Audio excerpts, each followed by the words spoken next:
Hello friends, मैं हूं doctor Abdul मुबीन ए मुंडेवाड़ी। आज के इस वीडियो में हम बात करेंगे पंचकर्मा के बारे में। इसके कुछ पहले एक वीडियो में मैंने आयुर्वेदिक ट्रीटमेंट क्या है बताया था। उसके अंदर ये बताया था आपको कि ट्रीटमेंट में मेडिसिन होती हैं जिसको शमन चिकित्सा बोलते हैं। शोधन ट्रीटमेंट होता है जिसमें पंचकर्म प्रोसीजर्स इन्वॉल्व होते हैं, और फिर लास्ट में डाइटर रिस्ट्रिक्शन जिसके अंदर डाइट और लाइफस्टाइल के बारे में बताया जाता है। तो यहाँ पे पंचकर्म का थोड़ा सा और डिटेल में डिस्कस करेंगे। पंचकर्म क्या होता है? पंचकर्म का मतलब 5 कर्म, 5 प्रोसीजर्स।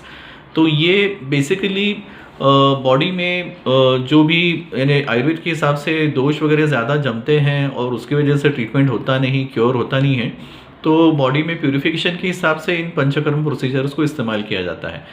सबसे पहला वाला जो प्रोसीजर है इसको बोलते हैं वमन। वमन यानी इंड्यूस्ड वॉमिटिंग, जिसको उल्टी कराना बोलते हैं।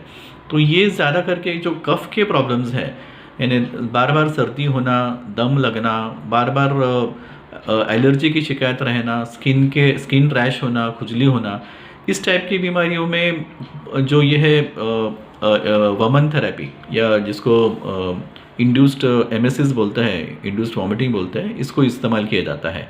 दूसरा है विरेचन थेरेपी। विरेचन थेरेपी यानी इंड्यूस्ड परगेशन या जुलाब देना जिसको बोलते हैं वैसे वो।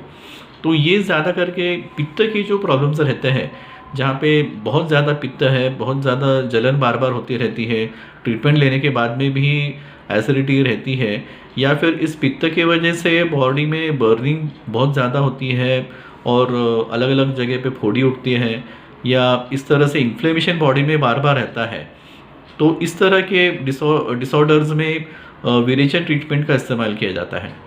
तो थर्ड जो है पंचकर्म, ये है नस्य। नस्य यानी जैसे नाक में ड्रॉप डालना जिसको बोलते हैं, नेसल मेडिकेशन। ये तो आमतौर पे ज़्यादा करके जो बार बार एलर्जी की सर्दी होती है, या फिर सिर के कोई भी टाइप्स के डिजीजेस, हमारे आयुर्वेद में कहते हैं कि नासा ही शिरसो द्वारम, यानी नाक जो है ये सिर के लिए एक द्वार है। तो इसके लिए सिर के जो भी बीमारियां हैं, हेडेक है, बार बार माइग्रेन हो रहा है, या फिर सिर दर्द हो रहा है, अनईजीनेस है, ड्राउजीनेस है, या फिर ब्लड प्रेशर है, टेंशन है, इस तरह के बीमारियों में नस्य ट्रीटमेंट यूज़ किया जा सकता है। नस्य के और बहुत सारे यूजेस भी हैं, जो यानी जैसे एक एक्सपीरियंस फिजिशियन उसका जो भी है इस्तेमाल सही जगह पे करता है। कोमेटोस पेशेंट्स के अंदर भी नस्य, तीव्र जो विरेचक नस्य जो है उसका इस्तेमाल किया जा सकता है। तो ये हुआ थर्ड टाइप पंचकर्म का, जिसको नस्य बोलते हैं। चौथा है रक्तमोक्षण। रक्तमोक्षण यानी ब्लड निकालना। ब्लड निकालना जो है ये अलग अलग तरीके से किया जा सकता है, यानी एक लीच थेरेपी जिसको जलौ का उच्चारण बोलते हैं संस्कृत में, लीच थेरेपी का इस्तेमाल कर सकते हैं, या फिर डायरेक्ट सिरिंज से वेन में से ब्लड निकाल सकते हैं।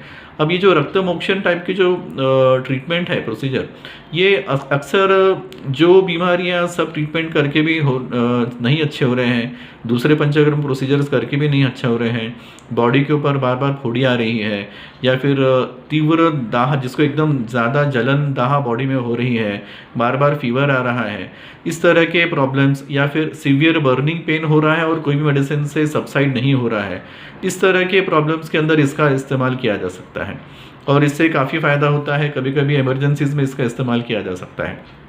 इसके अलावा जो गैंग्रीन टाइप की बीमारी होती है, जिसके अंदर कोई एक बॉडी का हिस्सा जैसे उंगली है, टोज़ है, ये सड़ जाते हैं और फिर उसको बाद में कट करना पड़ता है, तो ऐसे जगह पे लीच थेरेपी इस्तेमाल करके काफ़ी पेशेंट्स में एम्पुटेशन जो है, यानी बॉडी का हिस्सा कट कर देना, इसको प्रिवेंट किया जा सकता है।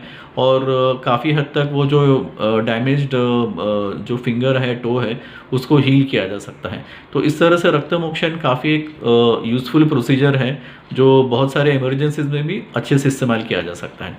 लास्ट पंचकर्म जो है वह बस्ती। बस्ती यानी मेडिकेटेड एनीमा। ये एनीमा के बारे में काफ़ी लोगों के दिमाग में कुछ गलत ये विचारधारा रहती है, या फिर कुछ गलत आइडियाज़ रहते हैं कि ये तो सिर्फ पेट साफ होने की दवा है, तो फिर इससे क्या फ़र्क पड़ेगा, आप हमारी बीमारी में क्यों ये दे रहे हैं।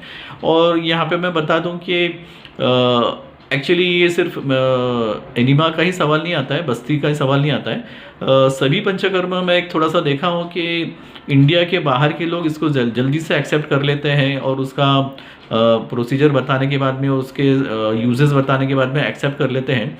लेकिन हमारे इंडियन पेशेंट्स काफ़ी उसका डिस्क्रिप्शन और उसके यूजेस और बेनिफिट्स बताने के बावजूद भी कन्विंस होते नहीं और रिफ्यूज़ करते हैं ट्रीटमेंट्स के लिए। बोलते बस आप हमको सिर्फ गोली दो, हम गोली खाएंगे। लेकिन इसमें क्या होता है कि बहुत सारे पेशेंट्स हम देखते हैं, सीरियस पेशेंट्स हैं या फिर जो रिफ्रैक्टरी टाइप के पेशेंट्स हैं जिसमें कोई फ़र्क नहीं पड़ता है सब दवा देने के बाद में भी। तो ऐसे पेशेंट्स में आयुर्वेदिक दवा और पंचकर्म दे के फ़र्क पड़ता है। तो उस तरह से ये बस्ती चिकित्सा एक है। काफ़ी लोग एम्बैरेसमेंट की वजह से, शर्म की वजह से इसको रिफ्यूज़ करते हैं। लेकिन जो मेडिकेटेड एनीमा या बस्ती है, इसके बहुत सारे यूजेस हैं। नर्वस सिस्टम के डिसऑर्डर्स में, डीजेनरेटिव डिसऑर्डर्स में इसका बहुत इस्तेमाल होता है, पैरालिसिस में इस्तेमाल होता है।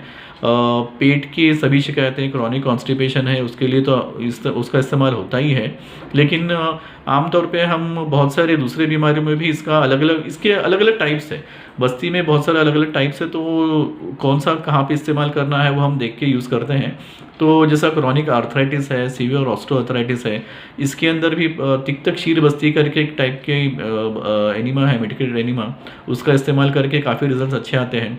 ऑटो इम्यून डिसऑर्डर्स बहुत सारे ऐसे हैं जिसके अंदर इसी तरह की बस्ती अगर दी जाए तो जो इन्फ्लेमेशन का प्रोसेस है वो रुक जाता है और पेशेंट को ट्रीटमेंट देने के बाद पूरी बीमारी अच्छी से हो जाती है और फिर से दोबारा रिकरेंस नहीं होता है।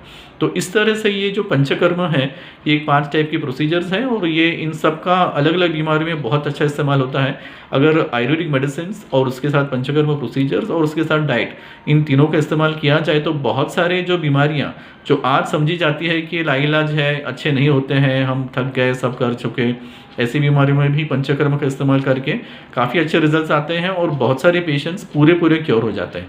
तो ये हुआ पंचकर्म के बारे में डिस्क्रिप्शन। मिलते हैं फिर से। Good bye.